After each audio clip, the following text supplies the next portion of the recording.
ಇದು ಇಲ್ಲಿಗೆ ಬಂದಿದ್ದು ಮತ್ತು ತುಂಬ ಬಾರಿ ಅವರು ನನಗೆ ಏನು ತುಂಬಾ ಪ್ರಚೋದನೆ ಮಾಡಿದ್ದಾರೆ. ನಂಗೆ ತುಂಬ ಸಲ ನನಗೆ ಹೊಡೆದು ಇದೆಲ್ಲ ಮಾಡಿ ಆಲ್ಮೋಸ್ಟ್ ನನಗೆ ಮೆಂಟಲಿ ತುಂಬ ಹರಾಸ್ ಮಾಡಿದ್ದಾರೆ ಅವರು. ಆ್ಯಕ್ಚುಲಿ ಅವ್ರ ತಾಯಿ ಮತ್ತು ಅವನು ಇವನ್ ಅವ್ರ ಅಕ್ಕನ ಮಾತೆಲ್ಲ ಕೇಳ್ಕೊಂಡು ಬಂದು ಹೊಡಿತಾಯಿದ್ರು ಮನ್ಸೂರೆ ಅವರು.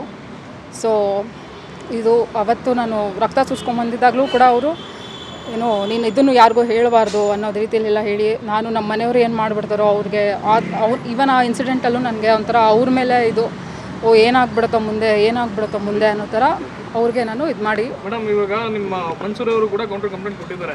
ಅವ್ರ ಕಂಪ್ಲೇಂಟಲ್ಲಿ ಮೆನ್ಷನ್ ಮಾಡ್ತಾರೆ ಅವರೇ ಕುಕ್ಕರ್ನ ತಗೊಂಡು ತಲೆಗೆ ಹೊಡ್ಕೊಂಡು ಅವರೇ ಸೂಸೈಡ್ ಅಟೆಂಪ್ಟ್ ಮಾಡಿದ್ರು. ಅವರೇ ಕಂಪ್ಲೇಂಟ್ ಮಾಡಿದ್ದಾರೆ ನಿಮ್ಮ ಮೇಲೆ. ನಾವು ಹೇಳ್ತಾರಲ್ಲ ಮಾನಸಿಕವಾಗಿ ನೀವು ಕುಗ್ಗಿದ್ರಿ ಅಂತ ಹೇಳಿ ನೀವೇ ಅವ್ರನ್ನ ಪ್ರೊವೋಕ್ ಮಾಡ್ತೀರಾ, ನೀವೇ ಕುಕ್ಕರ್ನ ತಲೆಗೆ ಹೊಡಿತೀರಾ, ನೀವೇ ಗಲಾಟೆ ಮಾಡಿ ನಿಮ್ಮ ಅಣ್ಣಗೆ ಫೋನ್ ಹಾಕ್ತೀರಾ, ನಿಮ್ಮ ಅಣ್ಣ ಬರಲಿಲ್ಲ ಅವರೇ ಕರ್ಕೊಂಡೋಗಿ ಅಡ್ಮಿಟ್ ಮಾಡ್ತೀರಾ ಅಂತ ಹೇಳಿ ಕಂಪ್ಲೇಂಟ್ ಕೊಟ್ಟಿದ್ದಾರೆ. ವಿತ್ CCTV ಫುಟೇಜ್ ಸಮೇತ ಕಂಪ್ಲೇಂಟ್ ಕೊಟ್ಟಿದ್ದಾರೆ. ನಾವು ಕಂಪ್ಲೇಂಟ್ ಕಾಪಿ ಇನ್ನೂ ನೋಡಿಲ್ಲ ಸರ್.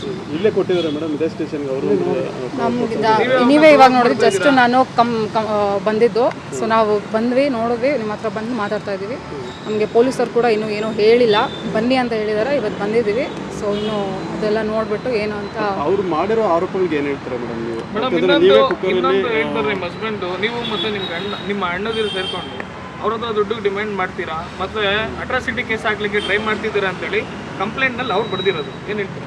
ಅಟ್ರಾಸಿಟಿ ಕೇಸು ಅದು ಟ್ರೈ ಮಾಡ್ತಾಯಿದ್ದೀವಿ ಅಂತಲ್ಲ, ಅವರು ಮಾಡಿರೋದೇ ಅದು. ಈವನ್ ಅವರು ಮನೇಲಿ ಸಪ್ರೇಟ್ ತಟ್ಟೆ ಲೋಟ ಕೂಡ ಇಟ್ಟಿದ್ರು ನನಗೆ. ಅದನ್ನು ನಾನು ಫಸ್ಟ್ ಡೇ ಹೋದಾಗಲೇ ಕ್ವೆಶನ್ ಮಾಡಿದ್ದಕ್ಕೆ ನಮ್ಮ ಮನೇಲಿ ಇರೋದೇ ಪರಂಪರೆ ಹಿಂಗೆ ಇದು, ನಾವೆಲ್ಲರೂ ಸಪ್ರೇಟಲ್ಲೇ ತಿನ್ನೋದು ಅಂತ ಹೇಳ್ತಾಯಿದ್ರು. ಬಟ್ ಆಮೇಲೆ ಹೋಗ್ತಾ ಗೊತ್ತಾಗಿದ್ದು ಅದು ಇಟ್ ಇಸ್ ನಾಟ್ ಟ್ರೂ ಅಂತ. ಅವ್ರು ಬಿಕಾಸ್ ಅವ್ರ ಅಕ್ಕ ಬರ್ತಾಯಿದ್ರು, ಅವ್ರ ಅಕ್ಕನ ಮಕ್ಕಳು ಬರ್ತಾಯಿದ್ರು, ಅವರೆಲ್ಲ ಯಾವುದೂ ಇದು ಫಾಲೋ ಮಾಡ್ತಾ ಇರಲಿಲ್ಲ. ಸೊ ಅದು ಸಪ್ರೇಟಾಗಿ ಇದು ಮಾಡ್ತಾಯಿದ್ದು. ಮತ್ತು ಈವನ್ ಹಬ್ಬ ಹರಿದಿನಗಳಲ್ಲಿ ಅವ್ರು ಯಾವುದು ನಮಗೆ ದೇವ್ರದ್ದು ನಾನು ರೆಡಿ ಮಾಡ್ಕೊಡ್ತೀನಿ, ಹೆಲ್ಪ್ ಮಾಡಲ್ಲ ನಿಮಗೆ ಅಂತಂದರೆ ಯಾವುದು ಇದು ಮಾಡಿಲ್ಲ. ಬಟ್ ಎನಿವೆ ನೀವು ಹೇಳಿದ್ದು ಬರೀ FIR ಅಷ್ಟೇನಿದೆ ಅದು ಹೇಳಿ ಅಂದ್ಬಿಟ್ಟು ನಾನು ಹೇಳ್ತಾ ಹೋದರೆ ಸಿಕ್ಕಾಪಟ್ಟೆ ಡೀಟೇಲಾಗಿ ಹೋಗ್ತಾ ಇರುತ್ತೆ. ಸೊ ನಾವು ಇನ್ನೂ ಕಂಪ್ಲೇಂಟ್ ಕಾಪಿ ಏನಂತ ನೋಡ್ತೀವಿ. ಆಮೇಲೆ ಇವತ್ತು ಪೊಲೀಸ್ ಏನು ಅಂತ ಹೇಳಿಲ್ಲ ಸರ್, ಜಸ್ಟು ಈ ಟೈಮ್ಗೆ ಬನ್ನಿ ಅಂತ ಹೇಳಿದ್ದಾರೆ. ಇವಾಗ ಬಂದಿದ್ದೀವಿ, ಒಂದು 10 ನಿಮಿಷ ವೆಯ್ಟ್ ಮಾಡಿ ಅಂತಂದರು.